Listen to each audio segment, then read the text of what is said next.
সর্বশেষ বিশ্ব সংবাদ। আপনারা বিবিসি শুনছেন ঢাকায় FM 100, সিলেটে 88.8, রংপুরে 88.8। আপনারা যেখানে আছেন বিবিসি আপনার সাথেই আছে।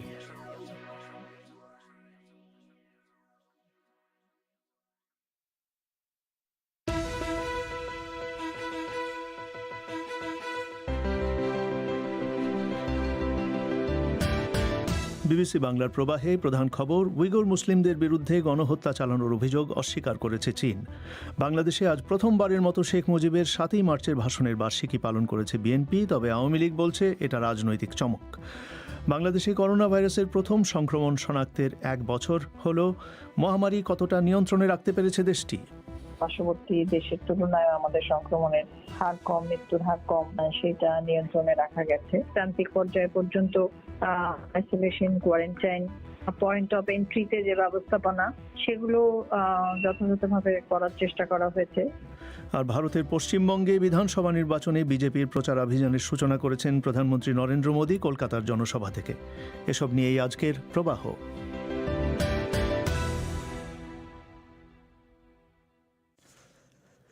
বিবিসি বাংলার প্রবাহ অনুষ্ঠানে আপনাদের সবাইকে স্বাগত জানাচ্ছি। আমি পুলক গুপ্ত। রেডিওতে শর্টওয়েভ ছাড়াও অনুষ্ঠানটি আপনারা শুনতে পাচ্ছেন ঢাকা সহ বাংলাদেশের বড় শহরগুলোতে FM প্রচার তরঙ্গে, আর ইন্টারনেটে লাইভ শোনা যাচ্ছে বিশ্বব্যাপী bbcbangla.com এই ওয়েবসাইটে।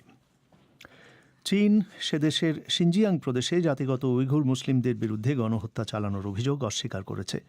চীনের বার্ষিক পার্লামেন্টারি অধিবেশনের সময় এক সংবাদ সম্মেলনে পররাষ্ট্রমন্ত্রী ওয়াং ই বলেন যে এরকম ভ্রান্ত অভিযোগ আর কিছুই হতে পারে না।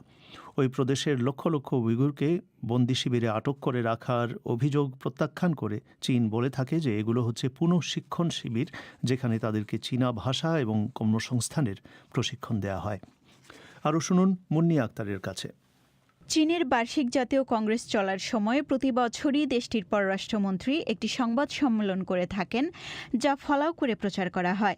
সেই এক সংবাদ সম্মেলনে পররাষ্ট্রমন্ত্রী ওয়াং ই এবার চীনের পররাষ্ট্রনীতির বিভিন্ন দিক নিয়ে নানা প্রশ্নের জবাব দেন।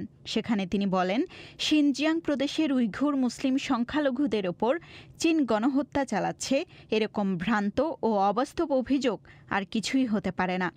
সিনজিয়াং প্রদেশে উইঘুর বন্দি শিবিরগুলো নিয়ে গত বেশ কয়েক বছর ধরেই আন্তর্জাতিক সংবাদ মাধ্যমে বহু খবর প্রচারিত হয়েছে। 2018 সালের অগাস্ট মাসে জাতিসংঘের একটি কমিটি বলেছে যে এসব শিবিরে 10 লাখের মতো উইঘুর মুসলিম এবং অন্যান্য সংখ্যালঘু জাতিসত্তার লোকদের বন্দি শিবিরে রাখা হয়েছে। মানবাধিকার সংগঠনগুলো বলছে এসব শিবিরে তাদের মগজ ধোলাই করা হচ্ছে। অভিযোগ উঠেছে জোর করে বন্ধ্যাকরণ এবং পিতামাতার কাছ থেকে ছেলে মেয়েদের আলাদা করে রাখারও। জানুয়ারি মাসেই যুক্তরাষ্ট্র বলেছে এসব কর্মকাণ্ড গণহত্যার সংজ্ঞার মধ্যে পড়ে। কিন্তু চীনা কর্মকর্তারা বলছেন এসব শিবিরের উদ্দেশ্য উগ্রপন্থা, সন্ত্রাসবাদ এবং বিচ্ছিন্নতাবাদ দূর করা এবং উইঘুরদের এসব শিবিরে রেখে নতুন করে শিক্ষা, কর্মসংস্থান এবং পুনর্বাসনের ব্যবস্থা করা হচ্ছে। আজকের সংবাদ সম্মেলনে ওয়াং ই বলেন, গণহত্যার অভিযোগটি হচ্ছে সম্পূর্ণ মিথ্যা গুজব, যা ছড়ানোর পেছনে হীন উদ্দেশ্য কাজ করছে। একই সাথে তিনি মিয়ানমারে সাম্প্রতিক অভ্যুত্থান সত্ত্বেও সামরিক বাহিনীর নিন্দা না করা এবং হংকংয়ের নির্বাচনী আইনে পরিবর্তনের সমর্থনে যুক্তি তুলে ধরেন। মুন্নি আক্তার। বাংলাদেশে করোনা ভাইরাসের প্রথম সংক্রমণ শনাক্তের 1 বছর হলো আজ। এই দিনটিতে দেশে করোনা ভাইরাস রোগীর সংখ্যা 5.5 লাখ ছাড়িয়ে গেছে, আর এ পর্যন্ত মৃত্যু হয়েছে প্রায় 8,500 মানুষের।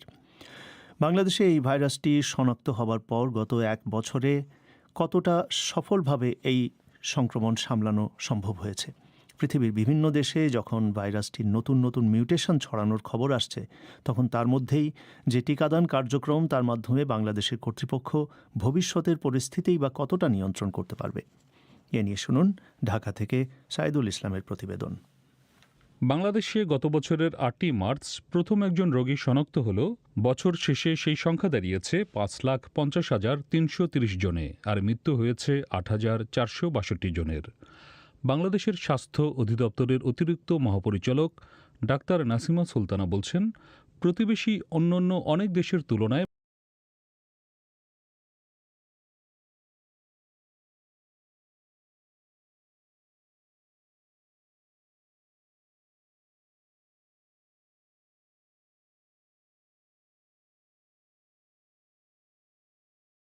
বাংলাদেশের পরিস্থিতি ভালোভাবেই সামাল দিয়েছেন বলে তারা মনে করেন। পার্শ্ববর্তী দেশের তুলনায় আমাদের সংক্রমণের হার কম, মৃত্যুর হার কম, সেটা নিয়ন্ত্রণে রাখা গেছে। সবাই মিলে একসাথে কাজ করা, এই স্বাস্থ্যবিধি মেনে চলা, যেটা মাস্ক পরা, এটা করার কারণেই সংক্রমণ কিছুটা নিয়ন্ত্রণে, মানে অন্যান্য দেশের তুলনায় আমাদের নিয়ন্ত্রণে ছিল এবং প্রতিরোধ করতেও সক্ষম হয়েছে আর কি। তাছাড়াও আমাদের সার্বিক ব্যবস্থাপনা, আমাদের একেবারে উপজেলা পর্যায়ে, প্রান্তিক পর্যায়ে পর্যন্ত আইসোলেশন, কোয়ারেন্টাইন, এইগুলোর ব্যবস্থাপনা, পয়েন্ট অফ এন্ট্রিতে যে ব্যবস্থাপনা, সেগুলো যথাযথভাবে করার চেষ্টা করা হয়েছে সব জায়গায়। এগুলোর জন্যই আমাদের সংক্রমণের হার সেটা তো নিয়ন্ত্রণে ছিল।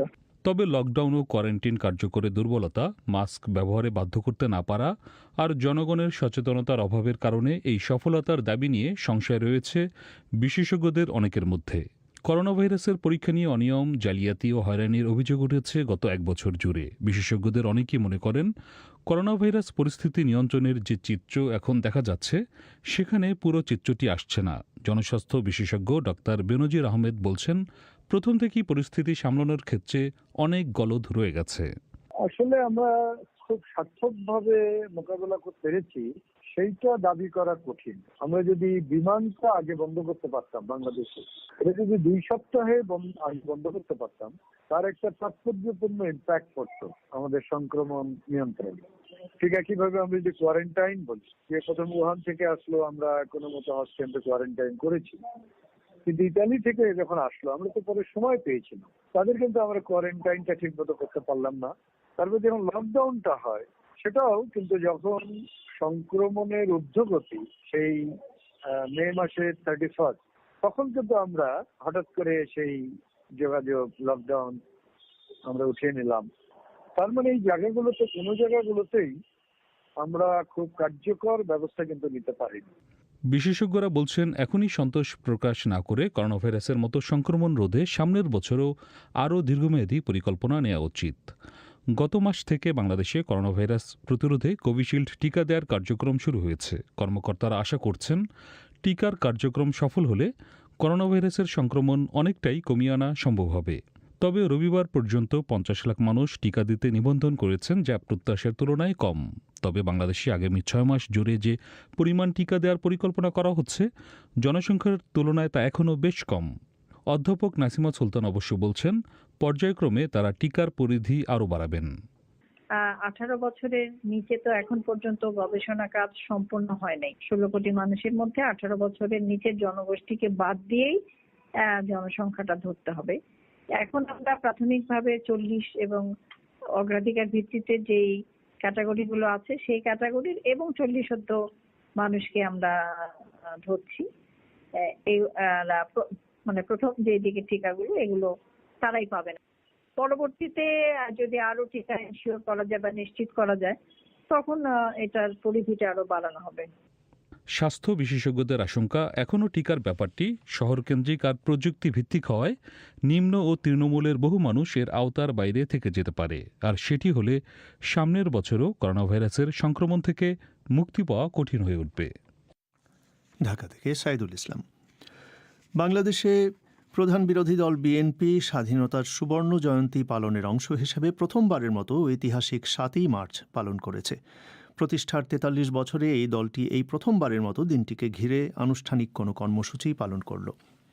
বিকেলে ঢাকার প্রেস ক্লাবে এক আলোচনা সভায় বিএনপির নেতারা বলেছেন যে 1971 সালে 7ই মার্চে শেখ মুজিবের ভাষণ মানুষকে উদ্দীপ্ত করেছিল, তবে তাদের বক্তব্যের বেশিরভাগ জুড়েই ছিল বর্তমান আওয়ামী লীগ সরকারের সমালোচনা।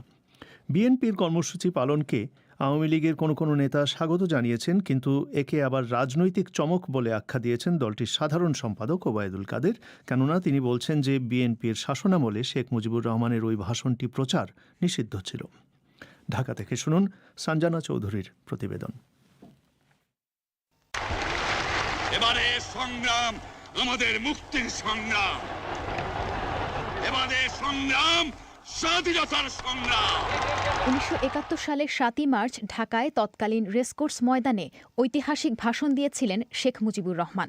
বলা হয়, বাংলাদেশের মুক্তি সংগ্রামের ইতিহাসে এই ভাষণটি বাঙালিকে ব্যাপকভাবে অনুপ্রাণিত করেছিল। প্রতি বছর আওয়ামী লীগ ও এর অঙ্গ সংগঠনগুলো এই দিনটি বিশেষ মর্যাদায় পালন করলেও বিএনপি এবারই প্রথম দিনটিকে ঘিরে কর্মসূচি পালন করে, যা ব্যাপক আলোচনার জন্ম দিয়েছে। বাংলাদেশের স্বাধীনতার 50 বছর পূর্তি উপলক্ষে মার্চ মাস জুড়ে দলটির পক্ষ থেকে যে 19 দিনের কর্মসূচি ঘোষণা করা হয়েছিল, তার মধ্যে 7ই মার্চকেও রাখা হয়। এ নিয়ে ঢাকার প্রেস ক্লাবে আজ আলোচনা সভায় বিএনপি নেতা খন্দকার মোশাররফ হোসেন বলেন, তাদের দল ইতিহাস মুছে দিতে চায় না। 7ই মার্চের ভাষণ মানুষকে উদ্দীপ্ত করেছিল। 7ই মার্চের ভাষণ অবশ্যই ঐতিহাসিক এবং জনগণকে উদ্দীপ্ত করেছিল এবং ঐক্যবদ্ধ হওয়ার জন্য কিছু নির্দেশনা ছিল। এটা আমরা অস্বীকার করতে চাই না। এখানে এই বক্তব্য রেখেছিলেন সেই সময়ের অবিসংবাদিত নেতা জনাব মরহুম শেখ মুজিবুর রহমান। এটাও আমরা অস্বীকার করি না। আমাদের পরিষ্কার জবাব যে আমরা সুবর্ণ জয়ন্তী পালনের একটি দিন হিসাবে আমরা আজকে 7ই মার্চ পালন করছি। তবে বিএনপির এমন কর্মসূচি নিয়ে আওয়ামী লীগের নেতাকর্মীদের মধ্যে মিশ্র প্রতিক্রিয়া দেখা দিয়েছে। তথ্যমন্ত্রী হাসান মাহমুদ একে স্বাগত জানিয়েছেন, অন্যদিকে আওয়ামী লীগের সাধারণ সম্পাদক ওবায়দুল কাদের একে ভণ্ডামি বলে আখ্যা দিয়েছেন। কেননা বিএনপির শাসনামলে শেখ মুজিবুর রহমানের এই ঐতিহাসিক ভাষণ প্রচার করা কার্যত নিষিদ্ধ ছিল। ওই ভাষণ প্রচারের দায়ে অনেককে নির্যাতনের শিকার হতে হয়েছিল বলেও অভিযোগ করেন ওবায়দুল কাদের। আজ 7ই মার্চ উপলক্ষে ধানমন্ডির 32 নম্বরে শেখ মুজিবুর রহমানের প্রতিকৃতিতে শ্রদ্ধা নিবেদন শেষে তিনি সাংবাদিকদের জানান, একসময় যারা 7ই মার্চকে নিষিদ্ধ করেছিল, এখন তারাই রাজনৈতিক কৌশলের আশ্রয় নিয়ে দিনটি পালন করছে। স্বাধীনতার ইতিহাসকে যারা বিকৃত করেছে, যারা 7ই মার্চের ভাষণকে নিষিদ্ধ করেছিল, আজকে তারা ভীত হয়ে রাজনৈতিক কৌশলের আশ্রয় নিয়ে এই 7ই মার্চ পালন করছে, সুবর্ণ জয়ন্তীর প্রোগ্রাম দিয়েছে। তাদের এই সুবর্ণ জয়ন্তীর প্রোগ্রাম আসলে একটা রাজনৈতিক ট্রেন্ডবাজি। যদিও বিএনপি এই কর্মসূচি ঘোষণার পরপরই ওবায়দুল কাদের একে স্বাগত জানিয়ে বক্তব্য দিয়েছিলেন। সে সময় তিনি সাংবাদিকদের বলেছিলেন যে এর ফলে দেশের রাজনৈতিক পরিবেশে ইতিবাচক আবহ তৈরি হবে। তবে বিএনপি তাদের আজকের আলোচনা সভা থেকে 7ই মার্চের ঐতিহাসিক তাৎপর্যের বিষয়টি স্বীকার করলেও তাদের বক্তব্যের বড় অংশ জুড়েই ছিল ক্ষমতাসীন সরকারের সমালোচনা। বিএনপির মহাসচিব মির্জা ফখরুল ইসলাম আলমগীর বলেন, বর্তমান রাজনৈতিক প্রেক্ষাপটে একটি দলীয় ধারণা চাপিয়ে দেওয়ার চেষ্টা করা হচ্ছে। আজকে বাংলাদেশের যে রাজনৈতিক প্রেক্ষাপট, সেই প্রেক্ষাপটে সত্যকে সম্পূর্ণভাবে এড়িয়ে গিয়ে একটা দলীয় ধারণা এই জাতির উপরে চাপিয়ে দেওয়া হচ্ছে। আমরা সেই জায়গায় এই দেশের সবচেয়ে বড় রাজনৈতিক দল হিসেবে যে সত্যিকার অর্থে প্রকৃত যে ইতিহাস, সেই ইতিহাস আমাদের ভবিষ্যৎ প্রজন্মের সামনে তুলে ধরা। প্রতিষ্ঠার পর এই প্রথমবারের মতো 7ই মার্চে কোনো কর্মসূচি পালন করল বিএনপি। শেখ মুজিবুর রহমানের ঐতিহাসিক এই ভাষণটির তাৎপর্য আছে বলেই 2017 সালে ইউনেস্কো এই ভাষণটিকে বিশ্বের গুরুত্বপূর্ণ প্রামাণ্য ঐতিহ্য হিসেবে স্বীকৃতি দিয়েছে বলে দলের নেতারা উল্লেখ করেন। ঢাকা থেকে সঞ্জনা চৌধুরী। শ্রোতাদের এখানে জানিয়ে রাখি যে আগামীকাল 8ই মার্চ থেকে শুরু হচ্ছে বিবিসি বাংলার নতুন একটি টেলিভিশন অনুষ্ঠান বাংলাদেশ ট্রেন্ডিং, যা দেখতে পাবেন আপনারা প্রতি সোমবার রাত 9:35। আরে দারুণ ব্যাপার তো। কি ট্রেন করছি আমি? মানে কি, মাশরাফির জায়গায় কি এবার আপনি ডাক পেলেন? আমার বোলিং দেখেছেন? তাও ঠিক। তাহলে কি? বিবিসিতে আমার নতুন শো বাংলাদেশ ট্রেন্ডিং। ওয়াও, কি থাকছে সেখানে? এই যে অনলাইনে এত আলাপ আলোচনা, এর কোনটা ঠিক আর কোনটি গুজব। আপনি একাই? প্যানেলিস্ট থাকবে কিছু, ট্রেন্ডিং সব ইস্যু নিয়ে জমে আলাপ হবে। কিভাবে দেখবো সেটা? প্রতি সপ্তাহে চ্যানেল আইতে এবং পরে ইউটিউবে। যেটাই ট্রেন্ডিং হোক সেটা নিয়েই আমাদের বাংলাদেশ ট্রেন্ডিং। আশা করি প্রতি সোমবার রাত 9:35 অনুষ্ঠানটি দেখতে ভুলবেন না। আপনারা শুনছেন বিবিসি বাংলার প্রবাহ। এবারে আজকে সংক্ষিপ্ত বিশ্ব সংবাদ মাসুদ হাসান খানের কাছে। মিয়ানমারে সামরিক অভ্যুত্থানের বিরুদ্ধে বিক্ষোভকারীদের উপর আজ আবারও গুলিবর্ষণের ঘটনা ঘটেছে। বিভিন্ন শহরে আজ বিপুল সংখ্যক লোক রাস্তায় নেমে বিক্ষোভ প্রদর্শন করেন। এর মধ্যে বাগান শহরে বিক্ষোভকারীদের উপর পুলিশ গুলিবর্ষণ করে। তবে এতে আগ্নেয়াস্ত্রের গুলি ব্যবহৃত হয়েছে কিনা তা পরিষ্কার নয়। এই বিক্ষোভে গত কদিনে নিহত 50 জনেরও বেশি লোকের স্মরণে মিয়ানমারের দ্বিতীয় বৃহত্তম শহর মান্দালেতে এক বিরাট অবস্থান ধর্মঘট পালিত হয়। ইয়াঙ্গুন শহরে নিরাপত্তা বাহিনী বিভিন্ন জায়গায় অভিযান চালায়, ক্ষমতাচ্যুত বেসামরিক নেত্রী অং সান সুচির দলের নেতাকর্মীদের গ্রেপ্তার করে এবং অ্যাপার্টমেন্ট ভবন লক্ষ্য করে গুলি ছোড়ে। ইরাক সফররত পোপ ফ্রান্সিস আজ উত্তরাঞ্চলীয় কারাকোস শহরে ইসলামিক স্টেট জঙ্গিদের জ্বালিয়ে দেয়া একটি প্রাচীন গির্জায় সেখানকার খ্রিস্টানদের সাথে সাক্ষাৎ করেছেন। এই গির্জাটি এখন পুনর্নির্মাণ করা হচ্ছে। এর আগে ইরাক সফরের তৃতীয় দিনে পোপ ফ্রান্সিস মসুল শহরে যুদ্ধ নিহতদের জন্য প্রার্থনায় যোগ দেন। সুইজারল্যান্ডে মুসলিম নারীদের বোরকা বা নিকাব সহ প্রকাশ্য স্থানে মুখ ঢাকা পোশাক নিষিদ্ধ করার প্রশ্নে একটি গণভোটে ভোট দিচ্ছেন সে দেশের লোকেরা। দক্ষিণপন্থী সুইস পিপলস পার্টি এই গণভোটের প্রস্তাব করেছিল। সুইজারল্যান্ডে প্রায় 4 লক্ষ মুসলিমের মধ্যে মাত্র 30 জনের মতো নারী নিকাব পরে থাকেন বলে মনে করা হয়। মার্কিন প্রেসিডেন্ট জো বাইডেনের সময় আনা প্রথম গুরুত্বপূর্ণ আইনটি আজ কংগ্রেসের নিম্নকক্ষে অনুমোদনের জন্য ফিরে আসতে পারে বলে মনে করা হচ্ছে। কোভিড মহামারীর আঘাত কাটিয়ে উঠতে যুক্তরাষ্ট্রের $1,90,000 কোটি পরিকল্পনাটির প্রতি সেনেটের সমর্থন পাওয়াকে স্বাগত জানিয়ে মিস্টার বাইডেন বলেছেন, মার্কিন জনগণের জন্য সহায়তা এখন আসন্ন। এ মাসের শেষ নাগাদ যুক্তরাষ্ট্রের অধিকাংশ পরিবারকে $1,400 এককালীন সাহায্য দেওয়া হবে এই পরিকল্পনায়। আইসল্যান্ডের বিজ্ঞানীরা বলছেন, গত 800 বছর ধরে সুপ্ত অবস্থায় ছিল এমন একটি আগ্নেয়গিরিতে যে কোনো সময় আবার অগ্ন্যুৎপাত শুরু হতে পারে। গত 10 দিনে দেশটির রেকিয়ানেস উপদ্বীপে 20,000-এরও বেশি ছোট বড় আকারের ভূমিকম্প হয়েছে। চীনের সরকারি তথ্যে বলা হচ্ছে, জানুয়ারি ও ফেব্রুয়ারি মাসে চীনের রপ্তানিতে বড় আকারের বৃদ্ধি দেখা গেছে। এই বৃদ্ধির পরিমাণ ছিল 60%, যা বিশ্লেষকেরা যা পূর্বাভাস দিয়েছিলেন তার চেয়ে অনেক বেশি। আপনারা শুনছেন বিবিসি বাংলার প্রবাহ। এবারে আজকের খেলার খবর।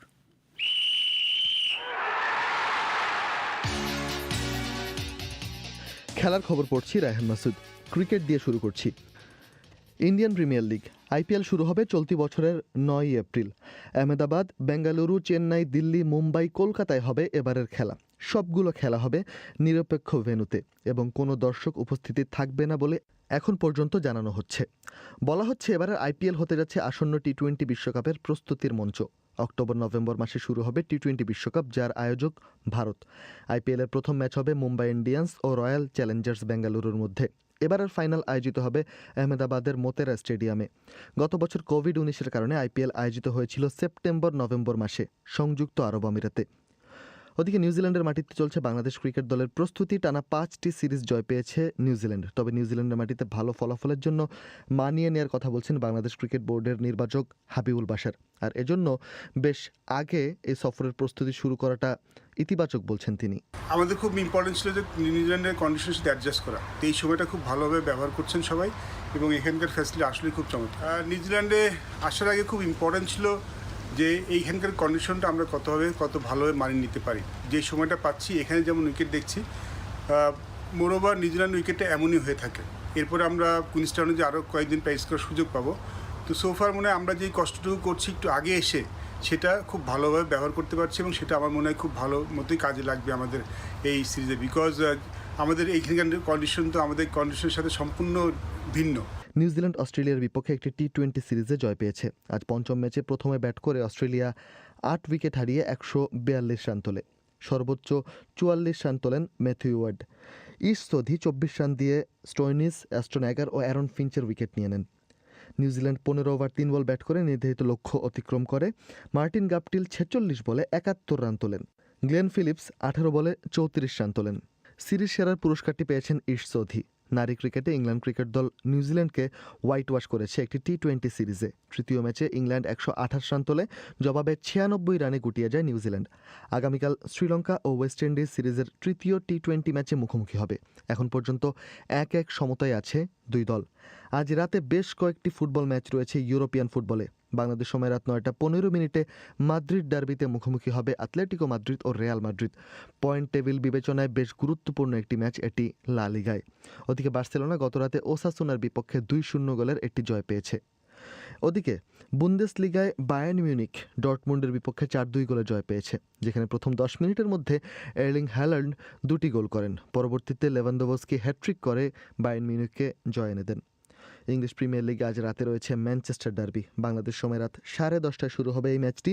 এই ম্যাচটি হবে ম্যানচেস্টার সিটির স্টেডিয়াম এতিহাদে। ইংলিশ প্রিমিয়ার লিগে শেষ 21 ম্যাচে টানা জয় পেয়েছে ম্যান সিটি। ওদিকে প্রিমিয়ার লিগে ম্যানচেস্টারের দুই দল 151টি ম্যাচে মুখোমুখি হয়েছে এখন পর্যন্ত, যার মধ্যে 58টি ম্যাচে জয় পেয়েছে ইউনাইটেড, 45টিতে সিটি। আপনারা শুনছেন বিবিসি বাংলার প্রবাহ। ভারতের পশ্চিমবঙ্গে আসন্ন বিধানসভা নির্বাচনের আগে প্রধানমন্ত্রী নরেন্দ্র মোদী আজ কলকাতায় এক জনসভা থেকে বিজেপির প্রচারের সূচনা করেছেন। তবে তারা ভোটে জিতলে পরবর্তী মুখ্যমন্ত্রী কে হবেন এমন বিশেষ কারো নাম তুলে ধরেননি। ওই সভায় মিঠুন চক্রবর্তীর মতন জনপ্রিয় চিত্রতারকা দলে যোগ দেন, কিন্তু প্রধানমন্ত্রী মোদীর বক্তব্য থেকে এটা স্পষ্ট হয়ে গেছে যে মমতা ব্যানার্জির চ্যালেঞ্জার হিসাবে কাউকে তুলে ধরে বিজেপি ভোটে লড়বে না। তবে বিজেপি ক্ষমতায় এলে তথাকথিত তোষণের রাজনীতি আর অনুপ্রবেশ বন্ধ হবে বলেও নরেন্দ্র মোদী ঘোষণা করেন। এই একই দিনে শিলিগুড়ি থেকে বিজেপির বিরুদ্ধে আবার পাল্টা আক্রমণ শানিয়েছেন তৃণমূল নেত্রী মিস মমতা ব্যানার্জি। তিনি হাতিয়ার করেছেন জ্বালানি, গ্যাস সহ নিত্য প্রয়োজনীয় দ্রব্যের অগ্নিমূল্যকে। দিল্লি থেকে শুভজ্যোতি ঘোষের প্রতিবেদন। পশ্চিমবঙ্গে ৮ পর্বের ম্যারাথন ভোটগ্রহণ শুরু হতে যাচ্ছে আগামী ২৭শে মার্চ, চলবে ২৯শে এপ্রিল পর্যন্ত। সেই ভোট শুরুর ঠিক ২০ দিন আগে প্রধানমন্ত্রী নরেন্দ্র মোদী আজ তাঁর দলের হয়ে নির্বাচনী প্রচার শুরু করলেন কলকাতার ব্রিগেড ময়দান থেকে। ঠিক ৭ দিন আগে যেখানে জনসভা করেছিল বামপন্থী, কংগ্রেস ও ইন্ডিয়ান সেকুলার ফ্রন্টের জোট। প্রধানমন্ত্রী মোদীও আজ তাঁর ভাষণে প্রত্যাশিতভাবেই মমতা ব্যানার্জির সরকারকে হটিয়ে রাজ্যে তাঁর ভাষায় আসল পরিবর্তন আনার ডাক দিয়েছেন। আসল পরিবর্তন मतलब ऐसा बंगाल जहां हर क्षेत्र हर वर्ग की विकास में। মিস্টার মোদীর কথায় আসল পরিবর্তন মানে এমন এক বাংলা যেখানে সব ক্ষেত্রের সব শ্রেণীর মানুষের সমান অংশীদারি থাকবে। রাজ্যের সব প্রান্তে এবং আদিবাসী, দলিত, পশ্চাৎপদ বা শরণার্থী ভাইদের প্রতি সমান নজর থাকবে।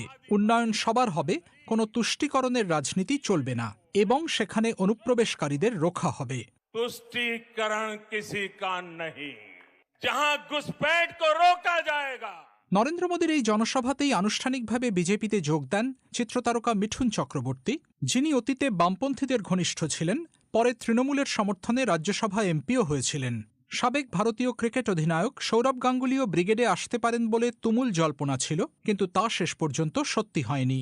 নরেন্দ্র মোদীও তাঁর ভাষণে বিজেপির সম্ভাব্য মুখ্যমন্ত্রী হিসেবে কারো নাম করেননি, যা থেকে স্পষ্ট মমতা ব্যানার্জির চ্যালেঞ্জার হিসেবে তাঁরা কাউকে তুলে ধরছে না কিংবা উপযুক্ত নাম পাচ্ছে না। এদিকে মুখ্যমন্ত্রী মমতা ব্যানার্জি নিজে এদিন ছিলেন রাজ্যের উত্তর প্রান্তে শিলিগুড়িতে। সেখানে তিনি জনসভা করেন রান্নার গ্যাসের সিলিন্ডার নিয়ে। গত ৩ মাসে যে সিলিন্ডারের দাম বেড়েছে ২২৫ রুপি। আজকে নরেন্দ্র মোদী জেনে যাও, বাংলার মানুষ আগে জানতে চায় তুমি গ্যাস বিনা পয়সায় কবে দেবে সবাইকে। বিনা পয়সায় যদি আমরা খাদ্য দিতে পারি, বিনা পয়সায় চিকিৎসা দিতে পারি, বিনা পয়সায় শিক্ষা দিতে পারি, বিনা পয়সায় তোমাকে মানুষকে রান্নার গ্যাস দিতে হবে। তুমি যতক্ষণ না দেবে একটি ভোটও কেউ দেবেন না, একদম দেবেন না। শুধু মিথ্যে বলে বলে জীবনটা চলে গেল।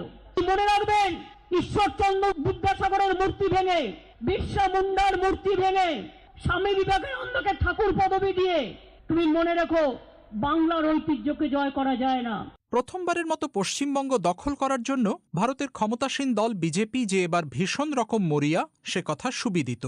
কিন্তু কলকাতার প্রবীণ রাজনৈতিক বিশ্লেষক শিখা মুখার্জি বলছেন, সেই প্রচেষ্টার সঙ্গে মানানসই কিছু কিন্তু তিনি নরেন্দ্র মোদীর বক্তৃতায় খুঁজে পাননি।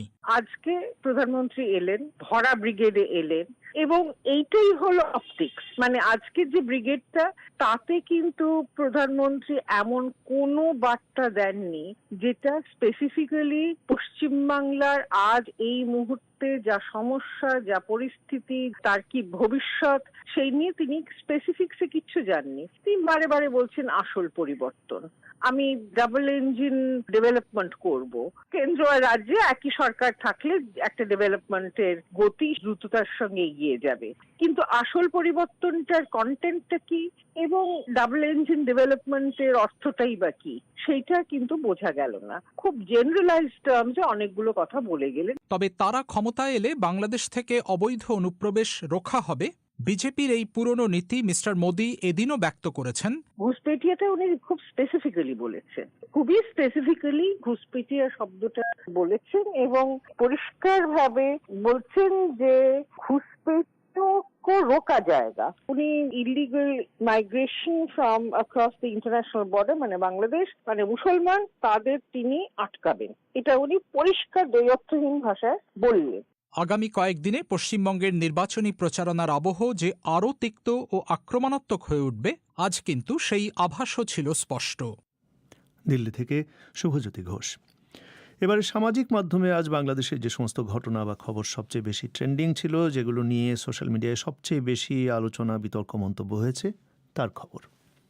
ধন্যবাদ পুলক। সোশ্যাল মিডিয়ায় আলোচিত খবরগুলো জানিয়ে দিতে হাজির হয়েছি আমি আফরোজা নীলা, আর সঙ্গে আছি আমি ফয়সাল তিতুমির। আজ কিন্তু সবচেয়ে বেশি ট্রেন্ড করছে 7ই মার্চের ভাষণ সংক্রান্ত খবরগুলো। 1971 সালে 7ই মার্চ, সে সময়ে ঢাকার রেসকোর্স ময়দানে বাংলাদেশের প্রতিষ্ঠাতা রাষ্ট্রপতি শেখ মুজিবুর রহমান যে ঐতিহাসিক ভাষণ দিয়েছিলেন, সেটার 50 বছর পূর্ণ হলো আজ।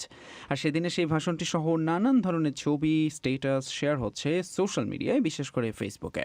বিবিসি বাংলার ওয়েবসাইট ও ইউটিউব চ্যানেলেও যে ভিডিওটি প্রকাশ করা হয়েছে, সেখানে দুজন প্রত্যক্ষদর্শী সেই দিনের অভিজ্ঞতা শেয়ার করেছেন। সেই ভিডিওটিও কিন্তু অনেকে শেয়ার করছেন। এই ভিডিওটির নিচে নিজামুদ্দিন নামে একজন মন্তব্য করেছেন, এমন একজন স্বাধীন সার্বভৌম রাষ্ট্রের স্থপতিকে ঘাতকরা কিভাবে হত্যা করল। ফাতেমা ভূঁইয়ার মন্তব্য, বঙ্গবন্ধু হচ্ছে বাংলাদেশের স্বাধীনতার মহানায়ক। প্রতিটি রাজনৈতিক নেতা যদি বঙ্গবন্ধুকে অনুসরণ করে, তাহলে আমাদের বাংলাদেশ আরও এগিয়ে যাবে। তবে জাহিদ হাসান মনে করছেন, আবেগ দিয়ে দেশ চলে না, দেশ চলে বিবেক দিয়ে। বঙ্গবন্ধুর আবেগ কাজে লাগিয়ে শত শত চোর বাটপার বছরে হাজার কোটি টাকা পাচার করে দিচ্ছে, আর আমরা হত দরিদ্র মানুষ দরিদ্র থেকে যাচ্ছি, কোনো উন্নতি হচ্ছে না। মিসবাউদ্দিনের মন্তব্য, এখন তো এই ধরনের সমাবেশের আগে কৌশলে যানবাহন বন্ধ করে দেওয়া হয়, যেন লোকজন সমাবেশে আসতে না পারে। আর এমডি মনির আক্ষেপ করে বলেছেন, আমরা আমাদের অধিকার ফিরে পাই নাই মহান নেতা 50 বছর পরেও। এছাড়া আরেকটি খবর কিন্তু আছে আলোচনায়, সেটি হলো ভারত থেকে তেঁতুল বিচি আনছে বাংলাদেশ। বাংলাদেশে সম্প্রতি ভারত থেকে 90 মেট্রিক টন তেঁতুলের বিচি আমদানি করা হয়েছে। আর আমদানিকারক সত্যজিৎ দাস বিবিসিকে বলেছেন, বাংলাদেশে মূলত পাটকল ও কাপড়ের মিলে সুতা রং করার কাজে তেঁতুল বিচি ব্যবহার করা হয়। এছাড়া মশার কয়েল তৈরির কাজেও কাঁচামাল হিসেবে ব্যবহার করা হয় তেঁতুলের বিচি। তিনি আরও বলেছেন যে দেশের মশার উপদ্রব বেড়ে যাওয়ার প্রেক্ষাপটে স্থানীয় যেসব উদ্যোক্তারা এখন কয়েল তৈরি করছেন, তারাই এই আমদানিকৃত তেঁতুলের বিচির বড় ক্রেতা। এই খবরটির পক্ষে বিপক্ষে নানান ধরনের মন্তব্য দেখা যাচ্ছে, নানান ধরনের ট্রোলও কিন্তু করছেন সোশ্যাল মিডিয়া ব্যবহারকারীরা। সালমা তাপসী যেমন প্রশ্ন করেছেন, এটাও ভারত থেকে আনতে হবে। আর মানিক নামে একজনের মন্তব্য, ভারত থেকে আমদানি করার কি দরকার, আমাদের এলাকায় কত তেঁতুল গাছ, সেখান থেকে কিনলেই তো হয়। একই রকম মন্তব্য ফিরোজ আলমের, আমাদের পাড়ায় অনেক আছে, সরকার চাইলে ফ্রিতে দেয়া যাবে। আর সোহেল লিখেছেন, আমরা তো খেয়ে ফেলে দিই, বললে তো জমা করে রাখতাম, পরে আপনাদেরকে দিয়ে দিতাম, ভারত থেকে আমদানি করা লাগতো না। এরকমই বেশিরভাগ মন্তব্য দেখা যাচ্ছে। এদিকে পুকুরের মাটি কাটার সময় বেরিয়ে এলো সোনালী মূর্তি। এই খবরটি হচ্ছে আলোচনায়। এই ঘটনাটি ঘটেছে সাতক্ষীরার তালায় গত শনিবার। বিভিন্ন খবরে যেটি জানা যাচ্ছে যে ইট ভাটার জন্য পুকুর থেকে মাটি কাটার সময় সোনালী রঙের এই মূর্তিটি পাওয়া যায় এবং উদ্ধারের পর পরীক্ষা নিরীক্ষা করে কর্মকর্তারা ধারণা করছেন যে মূর্তিটি অন্তত 400 বছরের পুরনো। এই খবরটি নিয়ে পাপড় নামে একজনের মন্তব্য, সোনার বাংলায় সোনার মূর্তি পাওয়া স্বাভাবিক ঘটনা। শাহিন মাহমুদ লিখেছেন, বাংলাদেশের ইতিহাস ঐতিহ্যের প্রাচীন নিদর্শন সঠিকভাবে সংরক্ষণ করা উচিত। এদিকে বাংলাদেশের প্রথম ট্রান্সজেন্ডার সংবাদ পাঠক তাসনুভা আনান আজও আছেন আলোচনায়। তার খবরগুলো সোশ্যাল মিডিয়ায় ব্যাপকভাবে শেয়ার হচ্ছে গতকাল থেকেই। বিশেষ করে বিবিসি বাংলাকে জীবনের উত্থান পতনের যে অভিজ্ঞতা শেয়ার করেছেন তাসনুভা, সেই ভিডিওটিও সোশ্যাল মিডিয়া ব্যবহারকারীদের নজর কেড়েছে। ভিডিওটি শেয়ার করে মাজাহার নামে একজন লিখেছেন, এভাবেই সমাজের মধ্যে জায়গা করে দিতে হবে প্রতিটি স্তরের মানুষকে। বেশিরভাগ মন্তব্যই কিন্তু ইতিবাচক তিতুমির। হ্যাঁ, এবং অনেকেই তাকে শুভকামনা জানাচ্ছেন। যেরকম বাকের লিখেছেন, যোগ্যতা অনুযায়ী তাদেরও সরকারি বেসরকারি প্রতিষ্ঠানে নিয়োগ দেওয়া হোক, তাদেরও চাকরি পাবার অধিকার আছে। এছাড়া পশ্চিমবঙ্গে বিধানসভা নির্বাচনকে সামনে রেখে বিজেপির যে বড় জনসভা অনুষ্ঠিত হয়েছে আজ, সেটিও আছে আলোচনায়। এ পর্যায়ে জানিয়ে রাখছি যে বিবিসি বাংলার নতুন অনুষ্ঠান বাংলাদেশ ট্রেন্ডিং শুরু হতে যাচ্ছে আগামীকাল থেকে। তিতুমির, এই প্রসঙ্গে আপনি যদি বলেন। জি নীলা, আসলে আমরা রেডিওতে প্রতিদিন সোশ্যাল চিটচাট দি ট্রেন্ডিং, এটি সাপ্তাহিক আয়োজন, এটি টেলিভিশনে যাবে এবং সেখানেই সাধারণত অনলাইনের সমস্ত ট্রেন্ডিং বিষয়গুলি তুলে আনা হবে। তো এসবই ছিল আজকের মতো সোশ্যাল মিডিয়ায় আলোচিত খবরগুলো নিয়ে আমাদের আপডেট। ধন্যবাদ এতক্ষণ সবাইকে সঙ্গে থাকার জন্য। সামাজিক মাধ্যমের খবর শুনছিলেন আফরোজা নীলা আর ফয়সল তেতুমের কাছে। অনুষ্ঠান শেষ করবার আগে প্রধান খবর আরেকবার। চীন সেদেশের সিনজিয়াং প্রদেশে উইগুর মুসলিমদের বিরুদ্ধে গণহত্যা চালানোর অভিযোগ অস্বীকার করেছে। আর বাংলাদেশে আজ প্রথমবারের মতো শেখ মুজিবের 7ই মার্চের ভাষণের বার্ষিকী পালন করেছে বিএনপি, তবে আওয়ামী লীগ বলছে যে এটা নেহায়েত রাজনৈতিক চমক। শেষ করছি প্রবাহ। আমাদের পরবর্তী অধিবেশন পরিক্রমা প্রচারিত হবে বাংলাদেশের সময় আজ রাত 10:30, ভারতের সময় 10টায়। শুনবেন আশা করে। আমি পুলক গুপ্তা আপাতত এখানেই বিদায় নিচ্ছি। ভালো থাকবেন।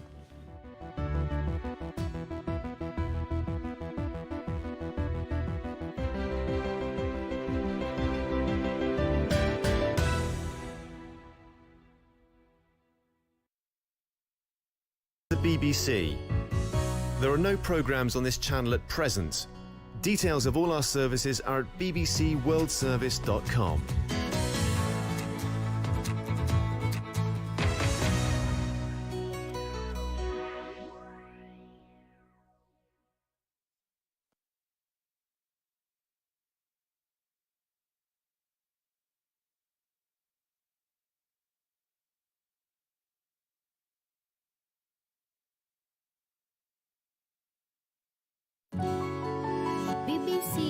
This is the BBC. There are no programmes on this channel at present. Details of all our services are at bbcworldservice.com.